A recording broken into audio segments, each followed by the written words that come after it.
Good morning दोस्तों, मैं विपुल जैन सर्वोदय विद्यापीठ सीकरी की ऑनलाइन क्लासेज में आप सभी का स्वागत करता हूं। हम कक्षा 10 की गणित में अब तक हम नवी प्रश्नावली के बहुत सारे सवाल अब तक पढ़ चुके हैं। देखिए दोस्तों, अब हम बात कर रहे हैं विविध प्रश्नावली की। विविध प्रश्नावली 9 में सबसे पहला प्रश्न हमको क्या दिया हुआ है कि बिंदु 3, 4 की वाई अक्ष से दूरी ज्ञात करो। बिंदु 3, 4 की वाई अक्ष से दूरी। तो दोस्तों आपको याद होगा मैंने आपको कुछ निर्देशांक वगैरह लिखवाए थे, तो x निर्देशांक का मतलब समझाया था मैंने कि x निर्देशांक का मतलब क्या होता है, y अक्ष से दूरी बताया था दोस्तों। और y निर्देशांक का मतलब क्या बताया था, y निर्देशांक का मतलब बताया था x अक्ष से दूरी। ध्यान देना दोस्तों, x निर्देशांक का मतलब होता है y अक्ष से दूरी और y निर्देशांक का मतलब होता है x अक्ष से दूरी। या फिर हम इसको ऐसे भी पढ़ सकते हैं कि y अक्ष से दूरी का मतलब होता है x निर्देशांक और x अक्ष से दूरी का मतलब होता है y निर्देशांक। तो यहाँ ध्यान देना दोस्तों, इस बिंदु के लिए क्या पूछ रहा है, y अक्ष से दूरी पूछ रहा है। क्या पूछ रहा है दोस्तों, दूरी पूछ रहा है। तो y अक्ष से दूरी का मतलब क्या है, x निर्देशांक। इसका x निर्देशांक कौन सा है, कितना है, 3 है। कितना है दोस्तों, 3 है। यही आपका क्या हुआ, आंसर हो जाएगा। बहुत छोटा सा सवाल है, आसान है ना दोस्तों। तो अब अगर आपको ये प्रश्न अब समझ में आया हो तो डेफिनेटली ये सवाल आप कर लोगे। देखिए क्या कह रहा है, बिंदु की x अक्ष से दूरी। तो x अक्ष से दूरी का मतलब y निर्देशांक। देखना दोस्तों, इसमें y निर्देशांक का मान क्या है, y निर्देशांक का मान है -2। यही आपका क्या हुआ, आंसर। बात समझ में आ रही है दोस्तों। तो -2 आपका क्या हो जाएगा, आंसर हो जाएगा। देखिए दोस्तों अगला प्रश्न देखिए, इसमें 2 बिंदु दिए हुए हैं और बीच की दूरी ज्ञात करवा रहा है। तो एक बिंदु को जैसे कि मैं लिख दूं, वैसे हम बहुत सारे सवाल कर चुके हैं। यदि आप में से फिर भी किसी बच्चे को 2 बिंदुओं के बीच की दूरी निकालना नहीं आया हो तो वो एक बार वो फिर से देख लें। मैं इस बिंदु को A मान लूँ और इस दूसरे बिंदु को B मान लूँ, तो 2 बिंदुओं के बीच की दूरी मतलब हमसे AB ज्ञात करवा रहा है। क्या ज्ञात करवा रहा है, AB। और AB ज्ञात करने के लिए यानी 2 बिंदुओं के बीच की दूरी ज्ञात करने के लिए फॉर्मूला होता है x2 - x1 का whole square plus y2 - y1 का होल स्क्वायर। फॉर्मूला होता है दोस्तों। ये पहले नंबर पर लिख रहा है तो इसको x1 y1 मान लो, ये दूसरे नंबर पर लिख रहा है इसको x2 y2 ले लो। तो ध्यान दो दोस्तों, AB बराबर में √x2 - x1। तो ध्यान देना, x2 का मान -2 है, x1 का मान 0 का होल स्क्वायर प्लस y2 मतलब 0 माइनस y1 मतलब 3 का होल स्क्वायर। तो AB बराबर में, ध्यान देना दोस्तों, -2 और -0 कितना होता है, -2 ही होगा का स्क्वायर। 0 - 3 कितना हो जाएगा, -3 और इसका भी क्या, स्क्वायर। तो AB बराबर में, अब अपन क्या करेंगे, इनका स्क्वायर खोलेंगे। माइनस का स्क्वायर क्या होता है दोस्तों, प्लस होता है और 2 का स्क्वायर 4। आगे लिख रहा है चिन्ह प्लस, माइनस का स्क्वायर प्लस होता है और 3 का स्क्वायर 9। तो ध्यान से देखिए दोस्तों, AB बराबर में कितना आया, √13। यही हमारा क्या है, आंसर हुआ। तो दोस्तों 2 बिंदुओं के बीच की दूरी कितनी निकल के आई, इन दोनों बिंदुओं के बीच की दूरी कितनी निकल के आई, √13। उम्मीद है दोस्तों आपको ये प्रश्न समझ में आया होगा। आगे देखेंगे हम। देखिए अगला प्रश्न हमें क्या कह रहा है, अगला प्रश्न कह रहा है कि ये 3 निर्देशांक दे रखे हैं और तीनों निर्देशांक के आधार पे हमें ये पता करना है कि ये कौन से त्रिभुज के तीनों निर्देशांक हैं।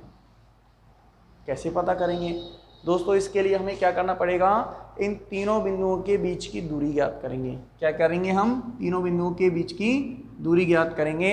अगर तीनों भुजाएं बराबर आ गई तो समबाहु कह देंगे, यदि 2 भुजाएं बराबर आई तो समद्विबाहु कह देंगे, तीनों भुजाएं अलग अलग आई तो विषमबाहु कह सकते हैं। या फिर कर्ण का स्क्वायर बराबर आया, यानी एक भुजा का स्क्वायर बराबर 2 भुजाओं के स्क्वायर के योग के बराबर आ जाए तो हम कह देंगे ये समकोण त्रिभुज के शीर्ष हैं। तो पहले तो इनको मैं नाम रख देता हूँ, इसको रख दिया A, इसको रख देते हैं B और इसको रख देते हैं C। ठीक है दोस्तों। तो अब हमें करना क्या है, AB ज्ञात करना है, BC ज्ञात करेंगे और AC ज्ञात करेंगे। तो पहले AB ज्ञात करें, तो AB का फॉर्मूला क्या लगाएंगे, √2 बिंदुओं के बीच की दूरी का फॉर्मूला अभी अभी पढ़ा था ना हमने, x2 माइनस x1 का whole square plus y2 minus y1 का होल स्क्वायर।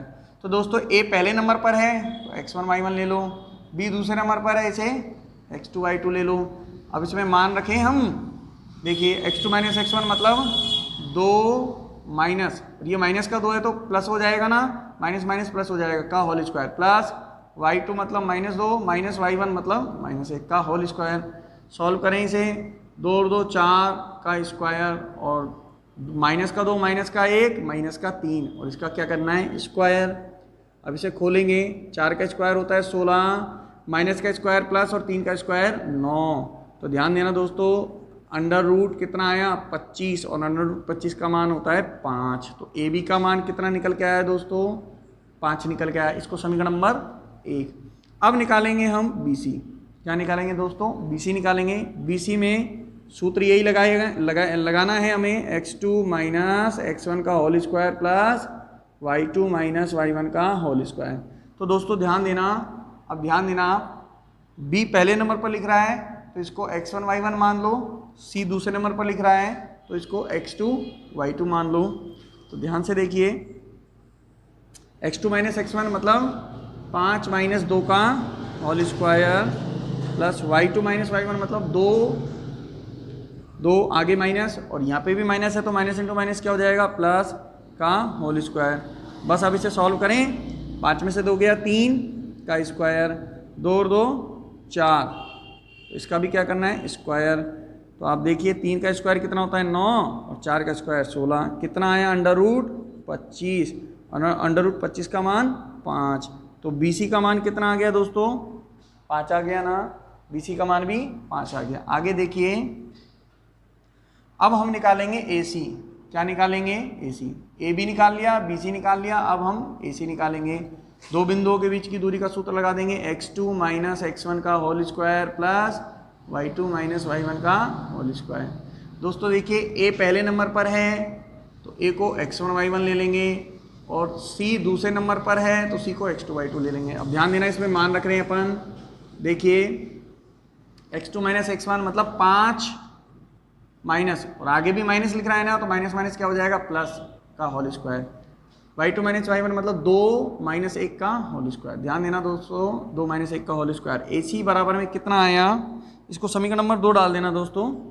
ए सी बराबर कितना आया, ध्यान देना, 5 और 2 7 का स्क्वायर प्लस 1 का स्क्वायर। ए सी बराबर में 7 का स्क्वायर कितना होता है 49 और 1 का स्क्वायर 1। ए सी बराबर में कितना है अंडर रूट 50, समीकरण नंबर 3। अब आप गौर से देखिए दोस्तों, समीकरण 1, 2 व 3 से ध्यान से देखना दोस्तों। ए बी का मान का अगर मैं वर्ग कर दूं और बी सी के भी मान का वर्ग कर दूं तो इन दोनों का जोड़ ए सी के वर्ग के बराबर आएगा। कैसे देखो, ए बी का वर्ग मतलब 5 का वर्ग, बी सी का वर्ग मतलब 5 का वर्ग और ए सी का वर्ग मतलब अंडर रूट 50 का वर्ग। ध्यान देना दोस्तों, 25 हुआ, ये भी 25 होगा, बराबर में अंडर रूट से स्क्वायर से रूट खत्म हो जाता है ना 50, तो 50 बराबर में क्या आ गया 50 आ गया ना दोस्तों। ये मैंने केवल आपको समझाने के पर्पज से लिखा है, ये आपको कॉपी में पेपर में नहीं करना है, पेपर में यहीं तक ही करना है। देखिए दोस्तों, आपको दिखाई दे रहा होगा ए बी का स्क्वायर प्लस बी सी का स्क्वायर बराबर में ए सी का स्क्वायर आ रहा है। ये प्रमेय कौन सी होती है, आप दिमाग लगाइए दोस्तों, आपने 9th क्लास में भी पढ़ी होगी। ये प्रमेय पाइथागोरस प्रमेय होती है। कौन सी प्रमेय होती है, पाइथागोरस प्रमेय होती है। और ये किसके लिए कंडीशन होती है, किसके लिए कंडीशन होती है, ये समकोण त्रिभुज के लिए। पाइथागोरस प्रमेय कौन से त्रिभुज में लगती है, समकोण त्रिभुज में लगती है।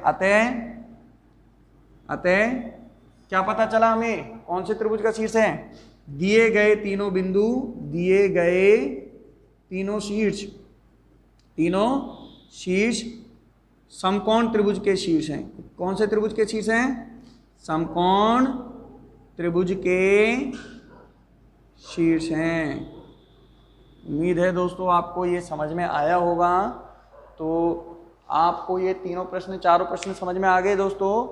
तो आप एक बार इनका स्क्रीनशॉट ले लीजिए।